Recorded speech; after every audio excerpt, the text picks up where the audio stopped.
ఆవురావురమనుకొని తినే నీకు ఇది ఎక్కడ సరిపోతుంది? డైటింగ్ చేస్తున్నావా అమ్మ? ఒక్క ముద్ద తినరా, ఒక్క ముద్ద పెడతానురా అని ఎక్కడ లేని ప్రేమ చూపించేసి నా ఎదురుగే తింటూ నా నోట్లో నీళ్ళు ఊరేలా చేస్తున్నారు మా ఆయన.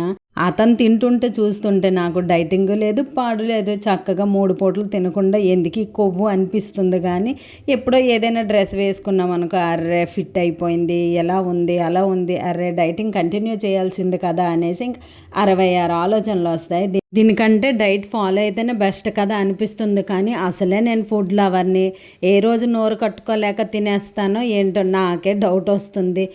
ఏమోలేండి, సన్నగా అయితే డైట్ అనుకోండి, లేకపోతే అంతే. అంతే కాకపోతే ఇంకేముంది, ఇన్ని పళ్ళు పెట్టుకొని జ్యూస్ చేసుకుంటున్నావు డైట్ అని అంటున్నావా అని అస్సలు అనుకోకండి. జ్యూస్ అయితే పిల్లలకి నాకు కలిపే చేస్తున్నాను, ఎందుకంటే ఎక్కువ పళ్ళు ఉన్నాయి ఇంకా పాడైపోతాయి ఏమననేసి జ్యూస్ చేసేసాను. వాళ్ళు తాగినట్టు ఉంటుంది, నాకు డైట్కి ఒక మెనూ లాగా కూడా ఉంటుంది కదా అని చేశాను. వీడియో నచ్చితే లైక్ చేయండి. Bye bye.